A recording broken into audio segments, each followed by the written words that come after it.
heroes and heroines. Not very many among us, and often those we look at as if they were heroes and heroines are really anything but that. In fact, as is typical of the world in which we now find ourselves, the whole process has been turned upside down. Now, a person who is a celebrity is regarded as a hero.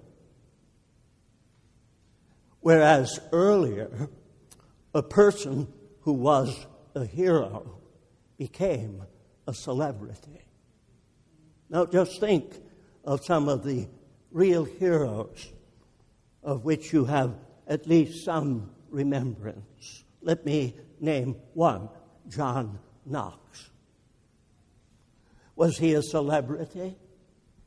Well, he spent a big chunk of his life as a slave, rowing a boat along with a host of others. He was imprisoned. He was greatly abused because he took his stand for Christ. And then, in the sovereignty of God, the day suddenly came when his message was heard across the land. And Scotland is described as the nation that was born in a day, because suddenly, in a single day, the yoke of Rome was thrown off and Christianity came to the fore. And Knox became a hero, and rightly so. Now, I asked last week, who were your heroes? And we would do well to add to that question, are the people that I regard as heroic persons whose deeds of valor made them famous? Or are they persons whose deeds of wickedness made them celebrities? And by and large, the heroes of the day that I can think of first became notable because of some raunchy act or some ability to defraud others and to make great financial gain. But very, very few that I hear others speaking of as if they were heroes before they were celebrities. Now, our concern is not to set our hearts and to say, well, from now on, I'm determined. I'm going to be a hero.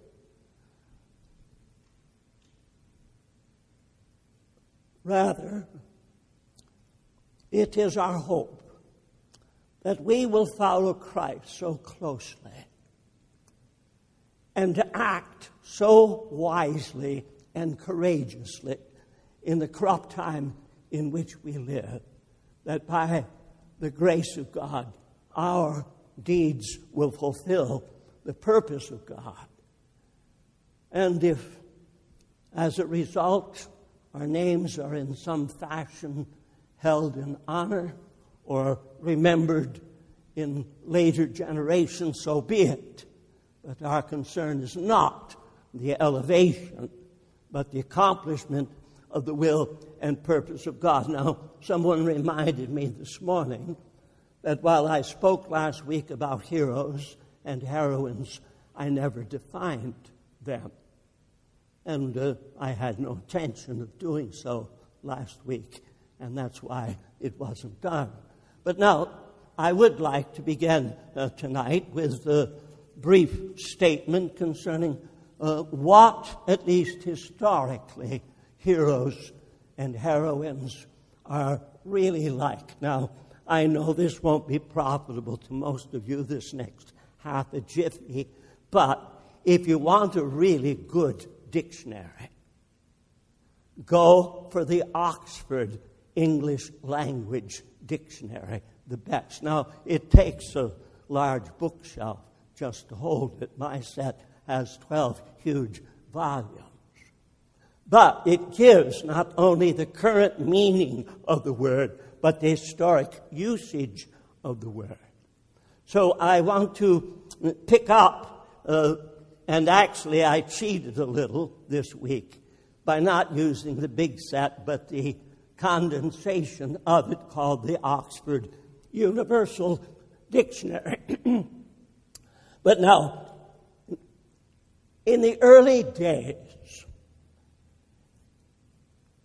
there was the general view that certain men had superhuman strength, courage, and or ability, and in that they were favored by the gods. So that goes way back into the 1st and 2nd century. The idea of a hero was some kind of a superhuman being. Now, that is not the real meaning in the English language and has not been ever. But taking the definition from the year 1585, one who does brave or noble deeds. And adding to that the definition from 1661, a hero is a person who exhibits extraordinary bravery, firmness, or greatness of soul in connection with any pursuit, work, or enterprise, a person admired or venerated for his achievements and his noble qualities. Now, those are not the terms by which heroes are made today. But that's what I'm speaking of. So let me reiterate what I've just said. I'm speaking of those persons who exhibit extraordinary bravery and firmness and greatness of soul in connection with their endeavors.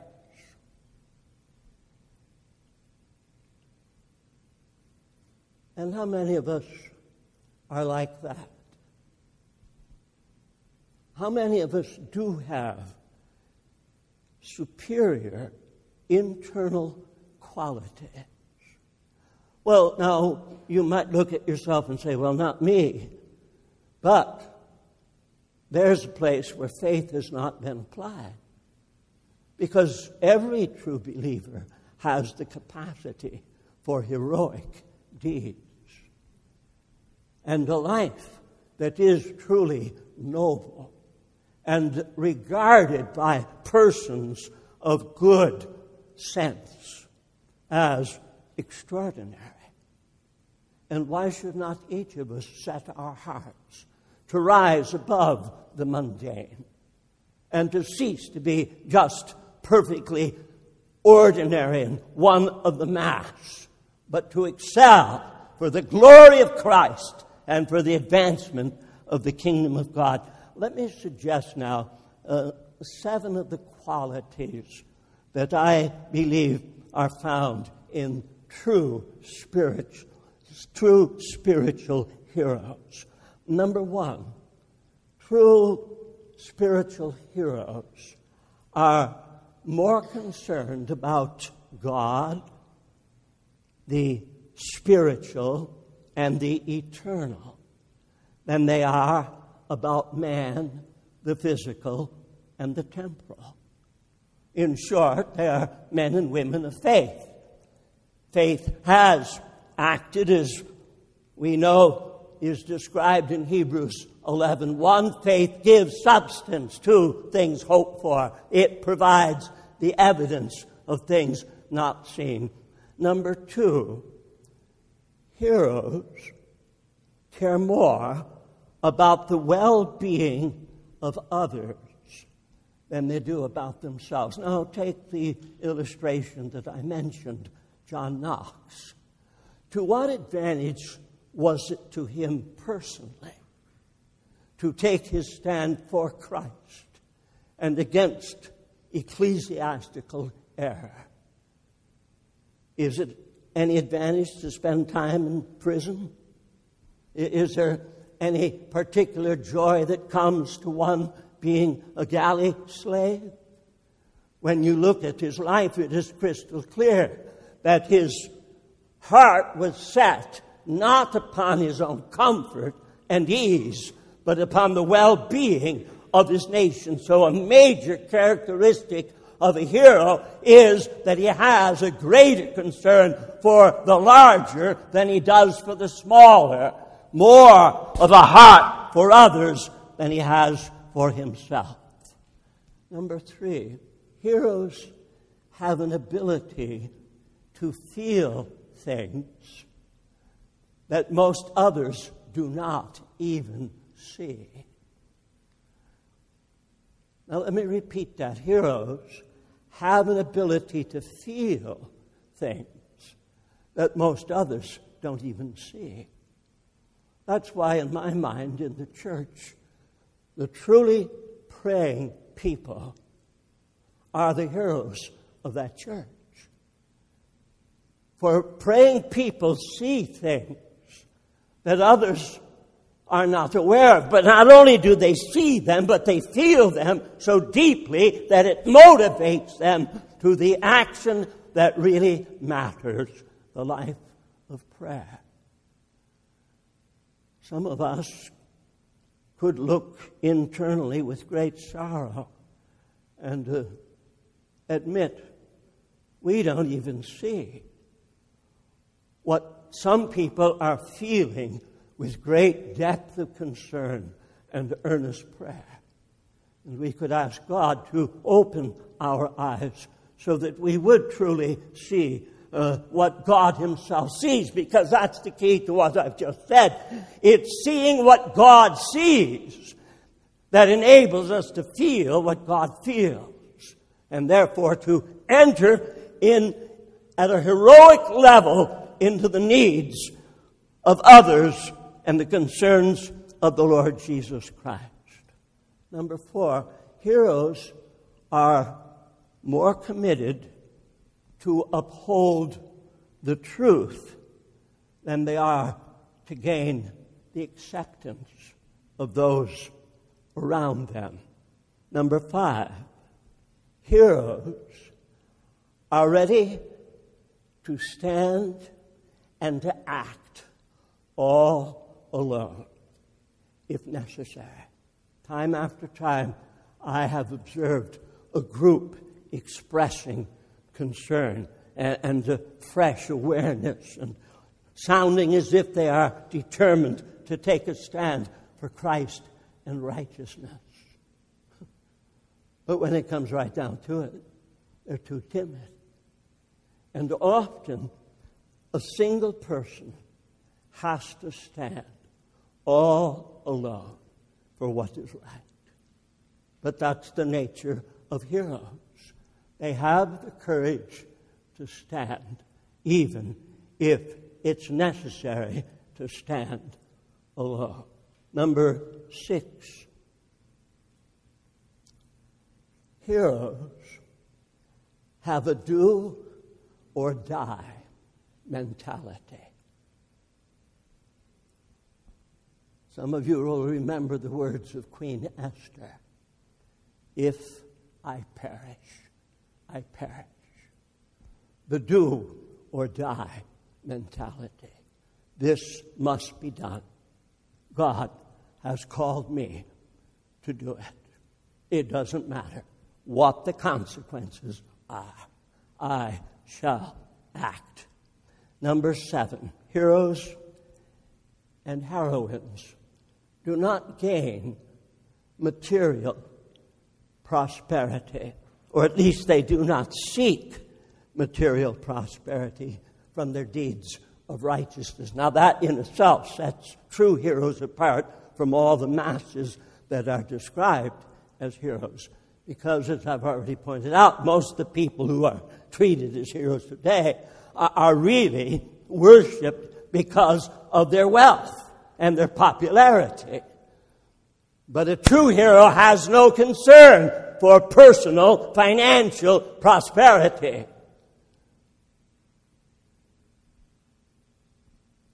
Now, with those thoughts in mind, our subject this evening is the king, the egotist, the Benjamite,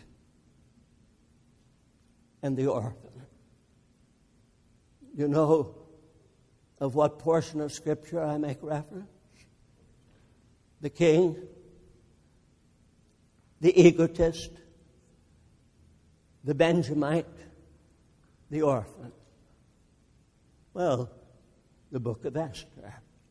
For there are 4 characters who stand out in the book of Esther. The king, Ahasuerus,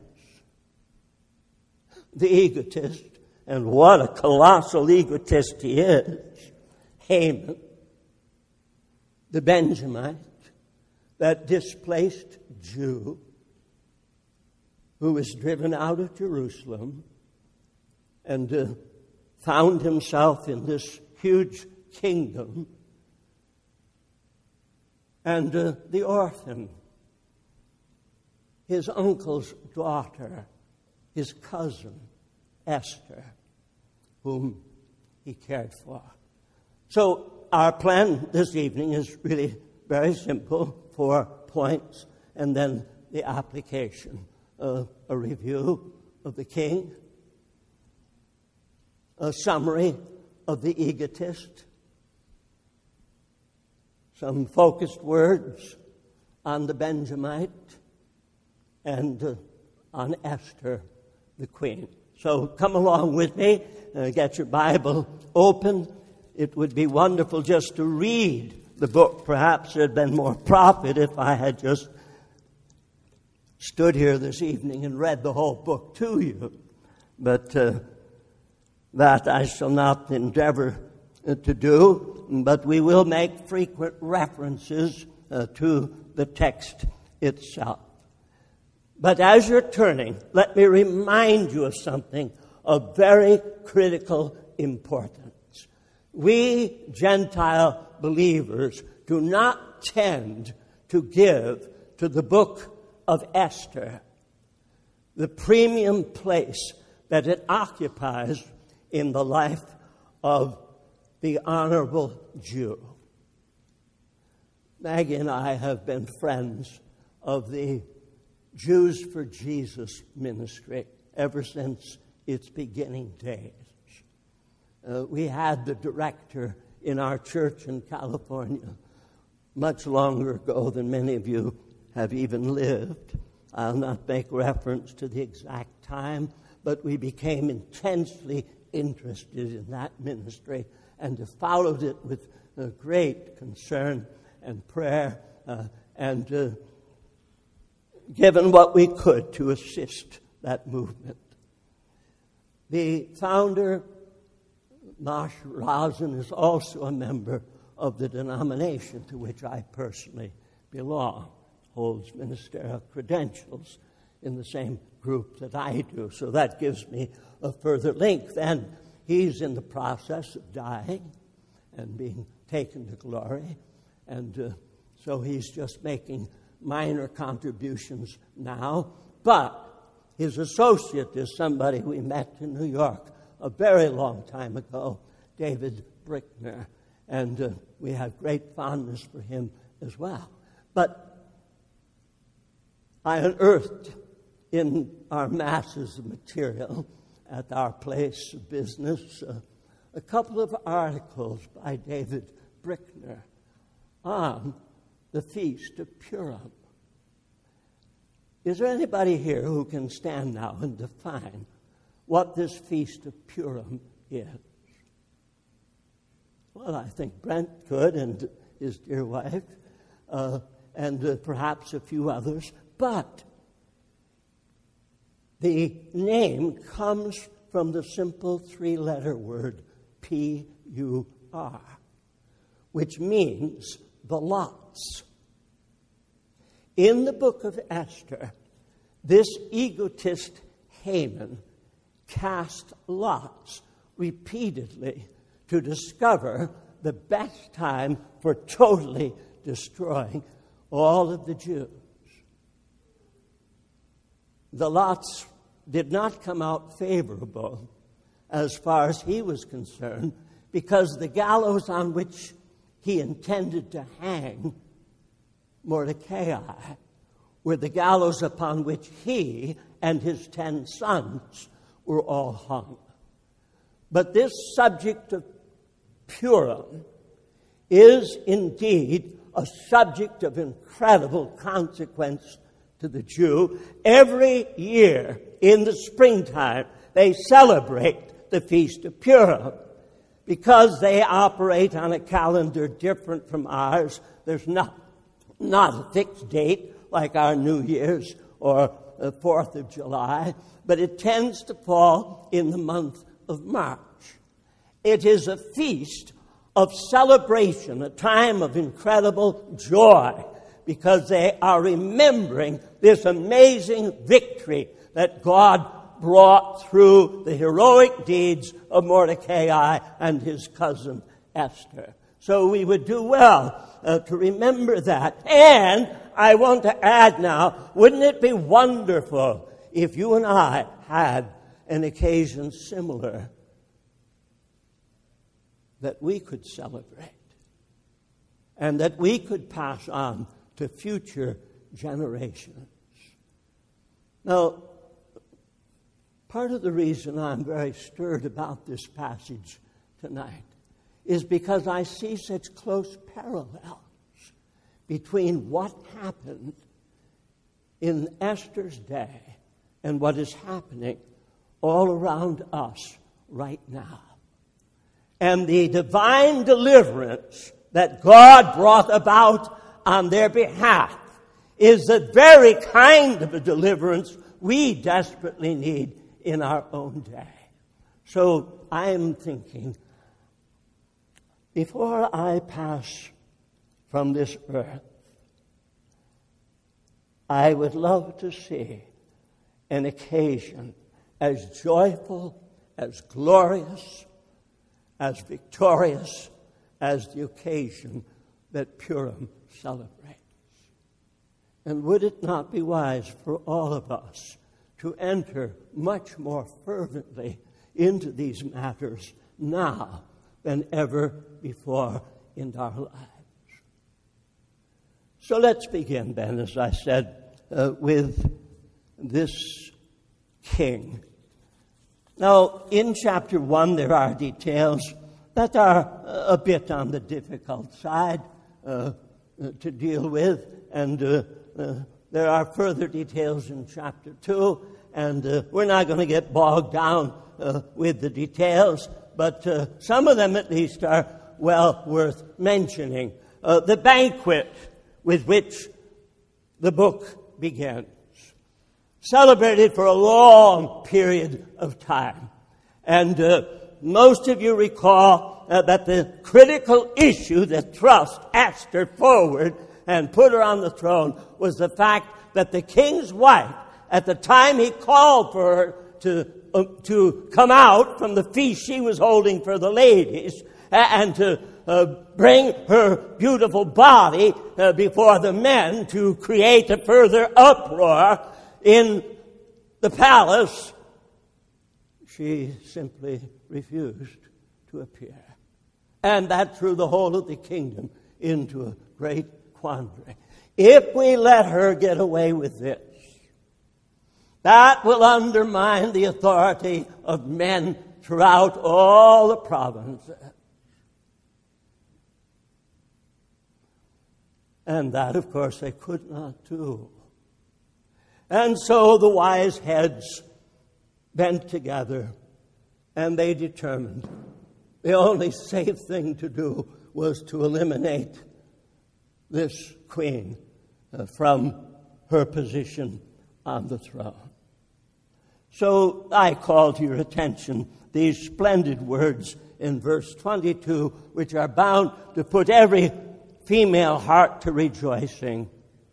So he sent letters to all the king's provinces to each province according to its script, and to every people according to their language, that every man should be the master of his own house,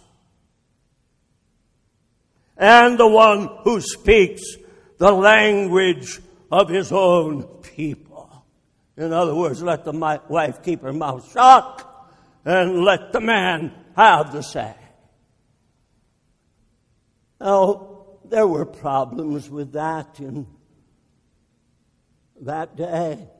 There are problems with it today. And naturally, I won't take any stand on that subject. But it did create the situation that led to the Feast of Purim.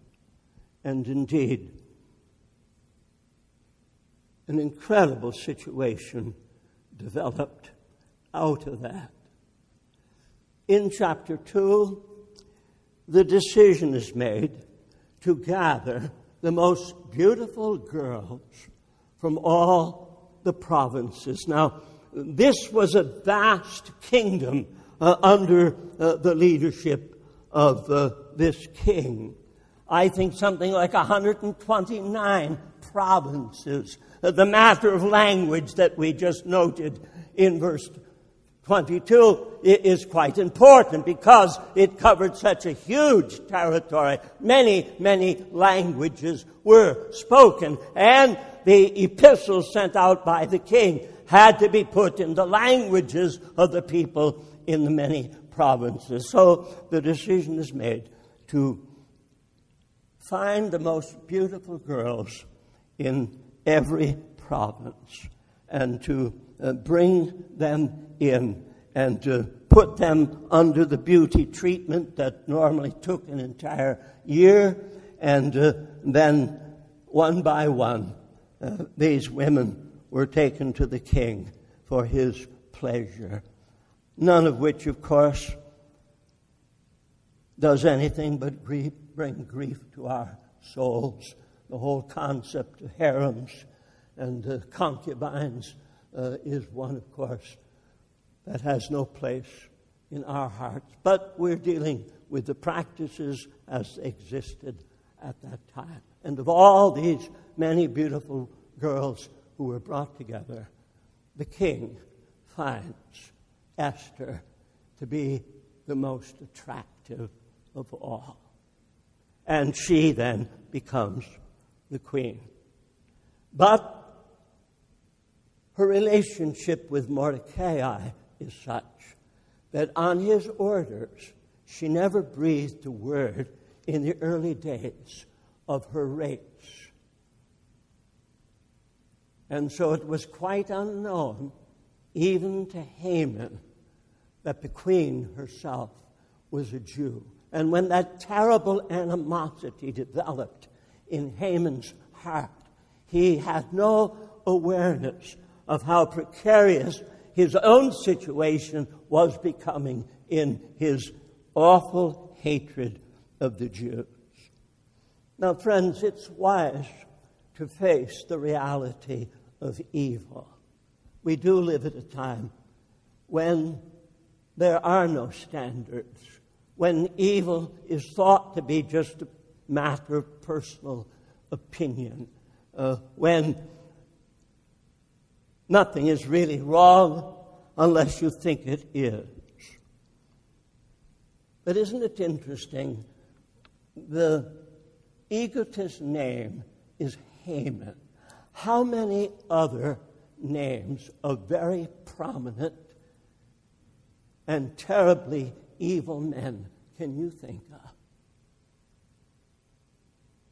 Well, the name Hitler may well come to mind. The name Hussein. The name Herod.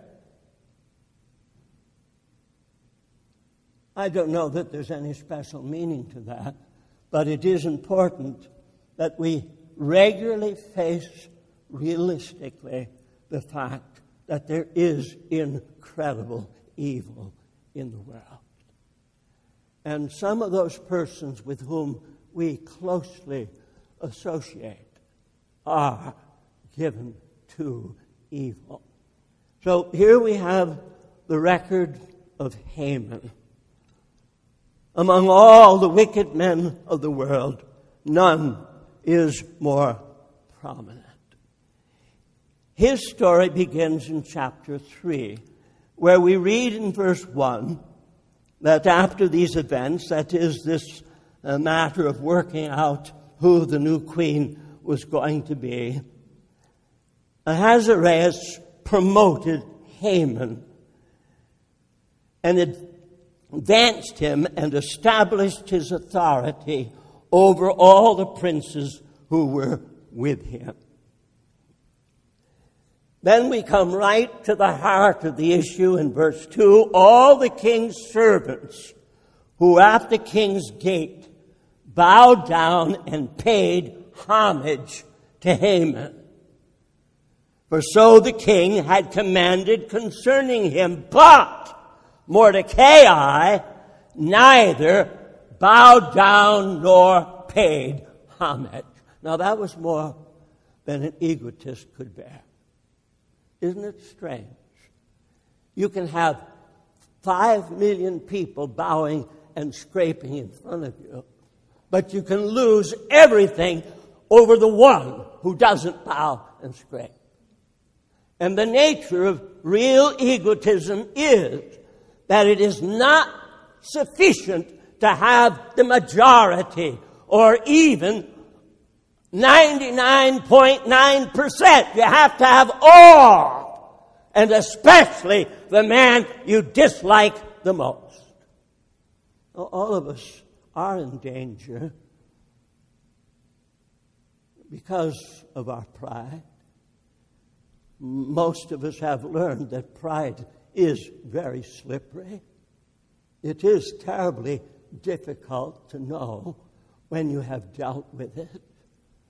And some of you, no doubt, can narrate, even as I can, some horrendous experiences in which you thought pride had been dealt at least a hard blow, if not a fatal one, and suddenly you discovered pride was still there.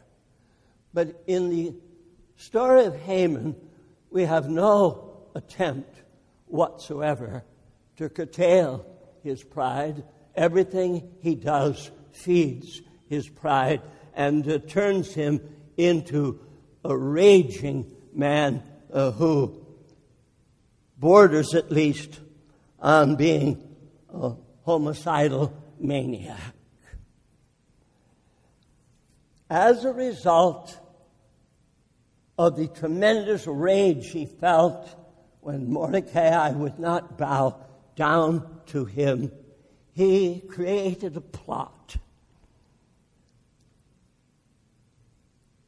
He disdained laying hands on Mordecai alone and instead conceived of destroying all the Jews throughout all of the provinces. Then we come face to face with the great danger that the tolerance of pride creates within us, as well as within anyone else. Pride is properly defined as a blinding sin. It makes it impossible to see clearly what the real issues are. So we discover Haman so full of pride that he is totally blinded to what is transpiring.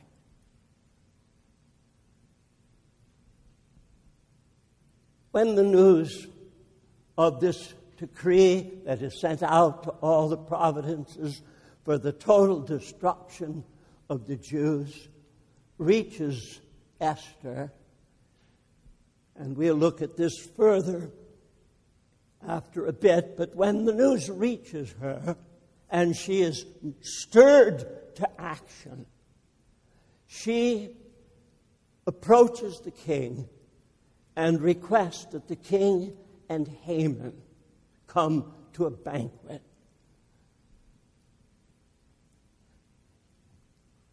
And Haman is so blinded by his pride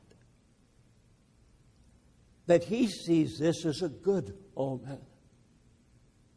And he doesn't understand where this whole thing is going. And without going into any considerable detail, some of you will recall that the king and Haman came to the banquet one day, and then they were asked to come again the next day, and once again Haman was blind to what was happening. Then Mordecai has a dream, and as a result of the dream, he determines to reward Mordecai. And so he asks men in the chamber with him, "Who's in the palace right now?" And they say, "Why, Haman has just come in." So Haman enters the chamber with the king, and the king says, "What would you do to honor someone?" And this blind man can't think of the possibility of anybody being honored other than himself. So he lays out a glorious description of how a person is to be honored, and then, to his amazement, he is required to honor Mordecai. The danger of pride, not only as a blinding sin, but as a breeder sin. If you wanted to draw a picture of pride, you would draw, say, a tree, and you would label the roots pride. And then out on the branches of the tree, there would appear all kinds of wickedness. Because when you do tolerate pride, it does breed all kinds of evil in the heart and in the life. And you know the story. Mordecai is such an offense to this prideful man that Haman builds a gallows 50 cubits high. I think that's 75 feet high. I mean, can you imagine yourself building a 75-foot gallows? And just when he thinks he's about to hang Mordecai on it, he gets hung there himself. Well, enough about the evil man, except to say that there is evil all around us. We have a wonderful son, and we have a lovely relationship with him, but the one thing that really gets me is our dear son wants to credit people with good whenever possible. And I keep saying to him, don't do that. Credit them with what they are, evil. Far better to be suspicious of someone, then you can help them. Whereas if you are crediting them with evil or with good that they don't possess, then you can't do them any good at all. And in fact, you may end up being stung by their wickedness. But let's move now to Mordecai. And there are some tremendously urgent issues here in the life of Mordecai that do demand our attention. The basic facts are spelled out in chapter 2, verses 5 to 9. He was a Benjamite, as I mentioned. He was an exile from Jerusalem, and he was the protector and serving as the father of the orphan cousin. Now, at the end of chapter 2, there is something of incredible consequence that occurs that plays very, very much into the events that follow. 21 of chapter 2. In those days, when Mordecai was sitting at the king's gate, Bigthan and Teresh, two of the king's officials from those who guarded the door, became angry and sought to lay hands on King Ahasuerus. But the plot became known to Mordecai, and he told Queen Esther. And Esther informed the king in Mordecai's name. Now, when the plot was investigated and found to be so, they were both hanged on a gallows. And it was written in the book of the Chronicles of the king's presence. But although it was written in the Chronicles, it was forgotten until some time later, when the king is having trouble, as some of us older folk do, of sleeping at night. Now, both Maggie and I could give you a testimony that a good bit of the reading that we get accomplished is done in the middle of the night when we can't sleep. Now, we don't have anybody to read to us, so we've got to do it ourselves. But the king had only to summon help, and they got out the book of the Chronicles and they read it. And when the account of that service rendered by Mordecai came back to the king's remembrance, he asked, "What has been done to honor this man?" Now, if one doubts the sovereignty of God, here is a beautiful illustration of it. A deed done as an act of unselfishness, a heroic deed, as I described it early on. A deed that has no intent of personal gain, just done because it was right. A deed done, a deed recorded, and a deed forgotten in the sovereign hands of God becomes the very thing that turns the tide in all that's happening in this book. For Mordecai, as I reported a few moments ago, is required to honor, Haman is required to honor Mordecai, and the most embarrassing and humiliating time of his life occurs when the honors he was expecting to receive personally are extended by him in a forced way to his greatest enemy upon the face of the earth.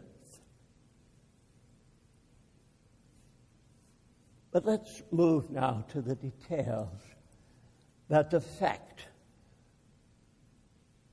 the true heroic posture of both Mordecai and to Esther.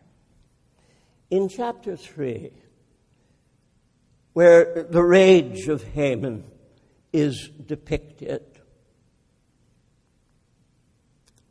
the anguish of Mordecai is provoked. So in chapter 4, at verse 1, and through verse 3, we have a record of how this impacted Mordecai.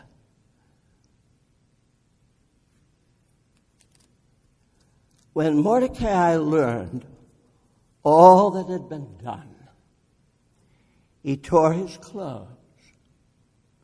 He put on sackcloth and ashes. And he went out into the midst of the city, and he wailed loudly and bitterly. And he went as far as the king's gate, for no one was to enter the king's gate clothed in sackcloth. And in each and every province where the command and the decree of the king came, there was great mourning among the Jews with fasting, weeping, wailing, and many lay in sackcloth and ashes. Now, while I didn't give any specific details, the rage of Haman, initially focused on Mordecai, spread to a rage against all the Jews, and he was in such a persuasive and powerful position, he soon led the king to make a decree that all of the Jews everywhere in all the provinces should be destroyed. So when the news of that comes to Mordecai, he does something that most of us know nothing about. I don't think we face our own crisis with anywhere near the degree of concern that we should. I do not believe that our nation has ever been in such precarious straits as it is now. At the time of the Civil War, some of you know, although that was a devastating time, even the Congress had the wisdom to adjourn and to assemble together in church, in fasting, in prayer, and in seeking God's face. But what we're faced now is a whole lot more serious than the Civil War. We face both the annihilation of Christianity and the end of democracy in the free world. It will not take any time at all if things continue in the direction we have been heading before. Our vast ranks of Christians who are professed Christians will be thinned. It would be no surprise to me if we were thinned down to a handful of believers, if things continue as they are. But without going off on that sorrowful note, I just want to speak to you out of my heart about reasonable action in a time of crisis. Surely all of us are aware of how urgent and desperate the days are. But how many of us know anything about fasting and prayer of the sort that is appropriate to go with fasting? And surely we know nothing about sackcloth and ashes. And isn't it time we looked at these passages afresh and asked God to stir us to the same heroic levels that men of the past, like Mordecai or John Knox, were stirred? Tore his clothes, put on sackcloth, went into the midst of the city wailing. Now, we wouldn't think of that. Why should we torment others with our own difficulties? And of course, Esther learned of her cousin and his weird conduct. So she got together some clothing, had it carried out to him, pled with him to remove the sackcloth and have a brighter spirit. Come on now. Can't you look up? Can't you think hopefully? But Mordecai is totally unmoved by the pleas of this young woman whom he dearly loved and had sacrificed so much for. And instead of being moved to her level, she is stirred to his level. Now, dear friends, I spoke earlier of standing alone. Isn't it beautiful that even today, one person standing alone for truth can enable an entire nation to turn around? We must not undervalue the strong personal stand of the committed individual. Now, a few details are given concerning Esther. As I said, she was treated as a daughter by Mordecai. She was beautiful, we are told, both in form and in face. When she was taken in to the harem, she was immediately held in high regard by the eunuch in charge of women, and she very quickly made her way to become the prime candidate and the choice of queen, all the time having hidden her racial origin at her cousin's fervent urging. Why? Because he was a man aware of the providence of God. Learning to be quiet when it's appropriate is as important as learning to speak when it's important. But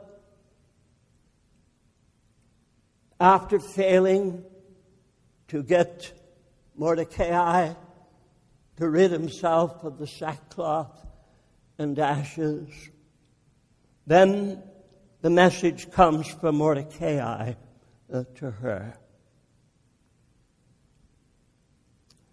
When she learns of the plight of the Jews, she is as much in anguish as was her cousin. And he pleads with her to go to the king. And you remember the story, it's really beautifully written. She sends word back to Mordecai. The law of the land is, if anyone enters the king's presence without invitation, they face certain death. The only hope is that on rare occasions he might take the golden scepter and extend it toward the person, and then they have a hearing. And she says, I have not been called into the king's presence for 30 days, and there's no reason to think now he will welcome me.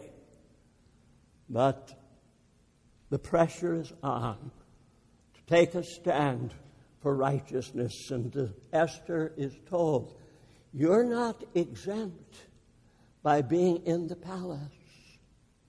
This decree to destroy all Jews includes you as well as me. And her words, of course, have become famous words.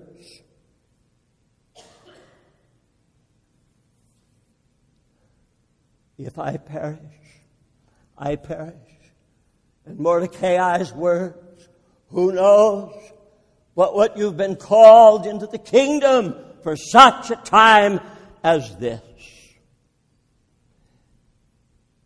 And ought not each of us, without exception, to face the reality that the kingdom of God is so precious and its advancement of such great concern to us, that if in advancing it we perish, so be it. And is it not highly probable that each of us has been called into the kingdom for such a time as this? I want to ask you a very earnest, personal question. Are you living like a person ought who has been called into the kingdom for such a time as this? I don't believe that we're here merely by happenstance. As some of you know, I love history and build piles of it around me in book form at least. And occasionally I think to myself, wouldn't it have been wonderful to have lived? And then I go back in some mind excursion to some choice time in the past. But in reality, I believe I have been called in the kingdom for such a time as this. And I believe that's true of you as well. And ought we not to take that calling with incredible seriousness? And ought we not to resolve, along with Esther, that what matters is not whether we live or die, but whether we fulfill God's plan and purpose. So she takes courage in hand. She requests first that all of her maids and all close to her in the palace give 3 days of fasting. She asked Mordecai to engage in 3 days of fasting. He asked her to pass the word among the Jews throughout the capital city to engage 3 days in fasting, so that when Esther takes courage in hand and enters the king's chamber,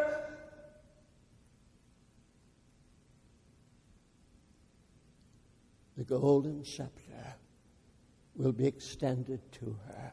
And lo, it was precisely that way. And indeed, the king went so far as to say, whatever you want, Esther, up to half of my kingdom will be yours. And her request is simple. Bring Haman and come to the banquet that I've prepared. And then the next day, bring Haman again. And the next day, she reveals the plot in the presence of the king and Haman.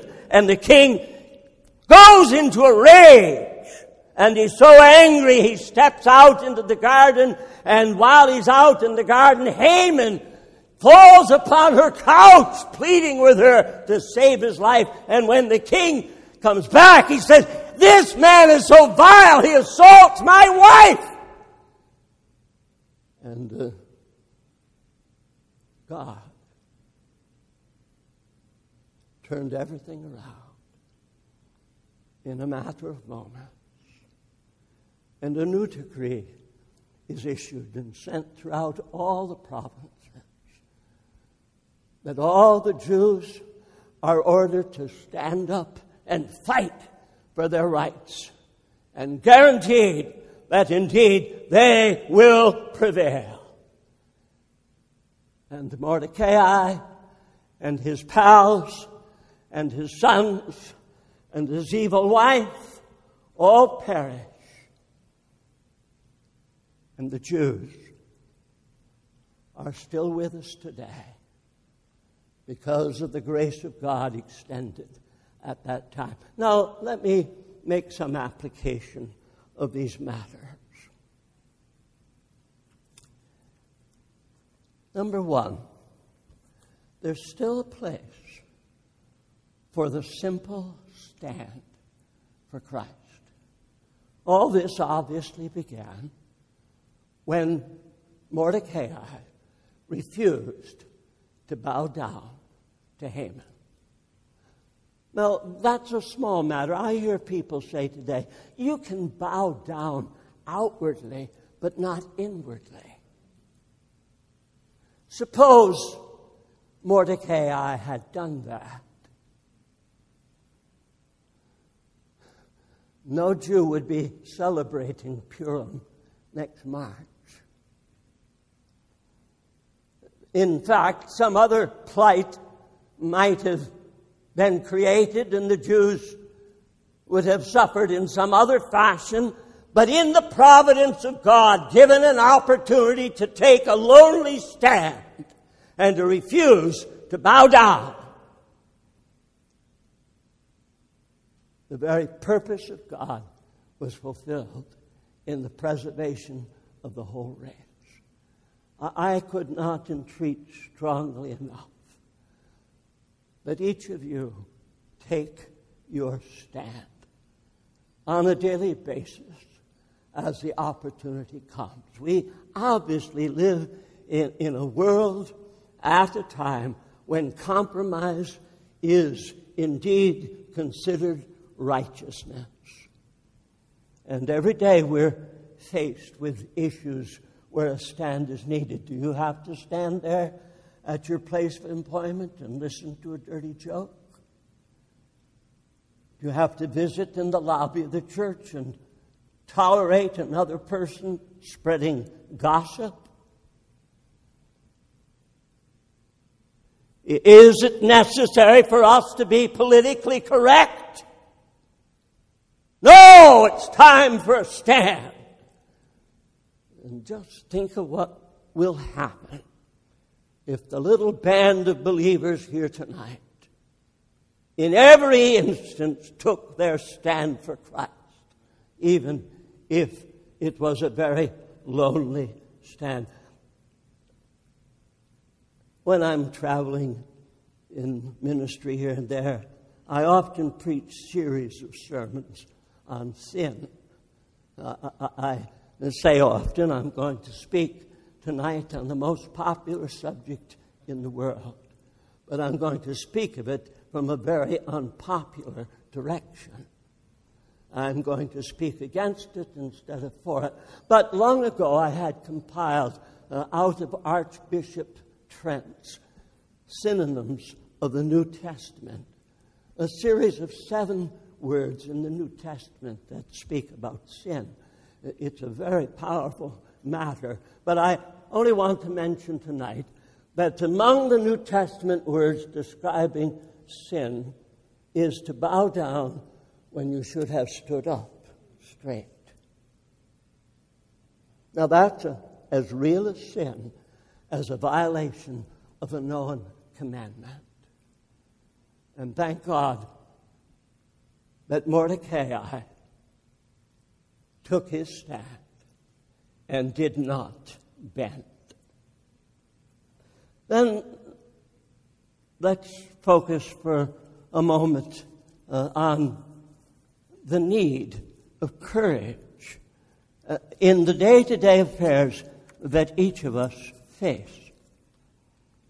And I don't think you ever grow beyond that place where courage is needed. I want to say this very carefully, but this year, as a few of you know, I have received invitations to some of the largest churches in America. Churches with membership in the 30,000 range. And in all my years, I've not had invitations to places like that before. And I've got one coming up very shortly in one of those big churches. And so I'm praying now, Lord, what should I speak about? Should I be as plain as I am at Grace Community Church? Oh, yes, of course. But couldn't you tone it down a little? Couldn't you make it to at least a bit sweeter? Well, we're all faced with temptation. Now, we need to be prudent, obviously. We need to act wisely. But what would be the sense of my going to a place and offending them so grievously in the first sentence that nobody heard the last? But at the same time, courage. How much courage have you displayed in your walk with Christ this week? Does your courage approach the level of the courage that Esther had when she very somberly entered the presence of the king with the knowledge that that could be her last moment?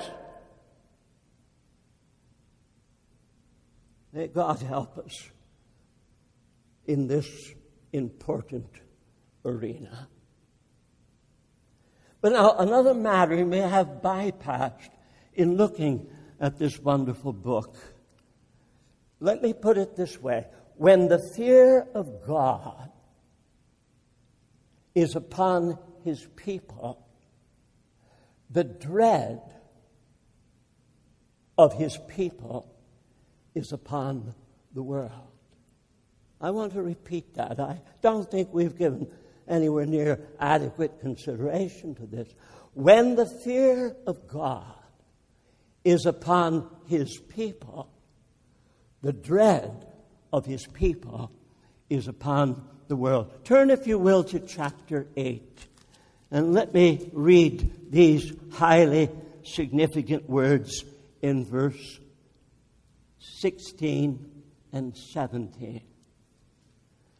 For the Jews, there was light and gladness and joy and honor, and in each and every province and in each and every city, wherever the king's commandment and his decree arrived, there was gladness and joy for the Jews, a feast and a holiday, and many among the peoples of the land became Jews, for the dread of the Jews had fallen on them.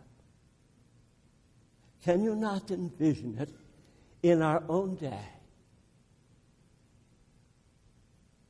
When Christians across the land began to fear the Lord, as Mordecai and Esther did. And their fear of the Lord results in incredible happenings, demonstrating that the arm of the Lord is not shortened that he cannot save, nor his ear heavy that he cannot hear. And then suddenly, many in the world who had fallen under the dread of the Christians are brought into the kingdom of God. That's exactly what happens in true revival. There's another statement to this effect in the next chapter. Now look at these words in chapter 9, verses 2 and 3. The Jews assembled in their cities throughout all the provinces of the king Ahasuerus to lay hands on those who sought their harm, and no one could stand before them, for the dread of them had fallen on all the peoples.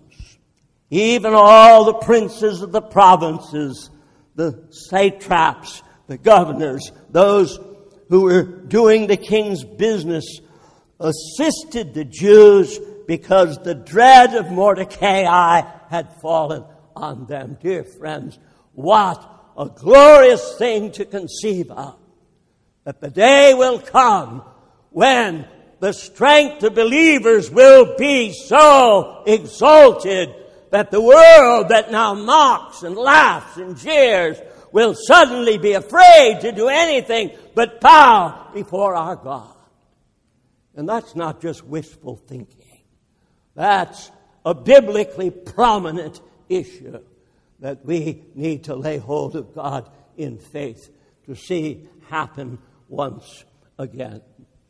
My next suggestion. I spoke in the beginning about the turnaround of things so that celebrities are made heroes instead of heroes becoming celebrities. And I pointed out that often wealth is the big issue that determines who the celebrities are and therefore who the heroes are. And I pointed out as well that heroes do not engage in heroic actions for personal profit. Now, this is a very strong feature in this book. Look at chapter 7 and notice these words in verse. Well, I've made a wrong note here. I was going to say chapter 7, verse 11, but there is no verse 11. Anyway, I know what I was going to say, even though I have the verse. The Jews were granted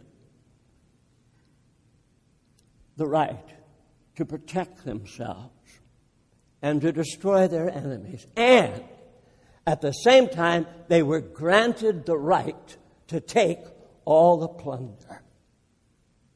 But as the account goes forward, on 3 occasions it mentions specifically they did not touch the plunder. So the issue of greed is here in the passage. But let me bring this quickly to a close.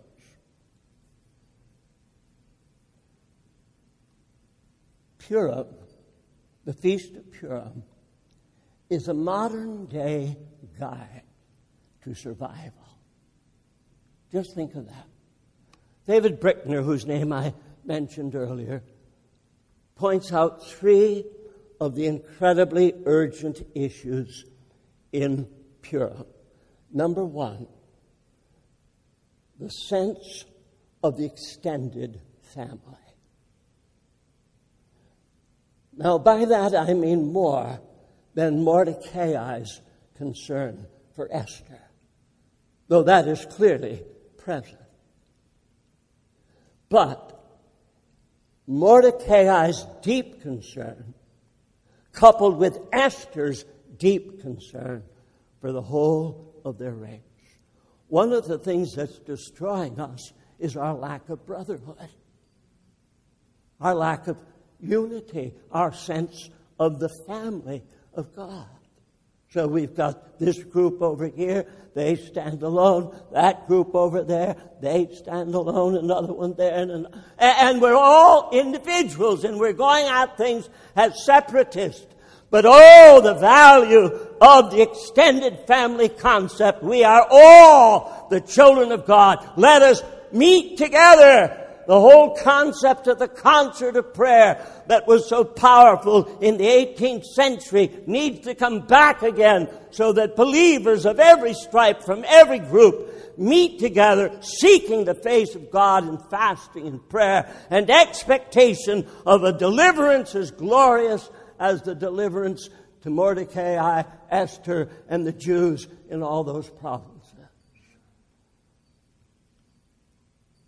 Then, as a survival guide, the value of personal righteousness, the courage to take a stand, and as I've said already, if necessary, to stand all alone.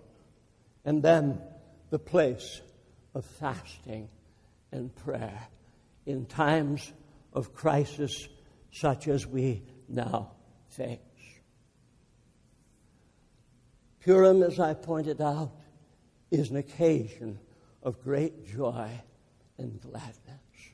And many of you will remember these words, "Wilt thou not revive us again, that thy people may rejoice in thee?"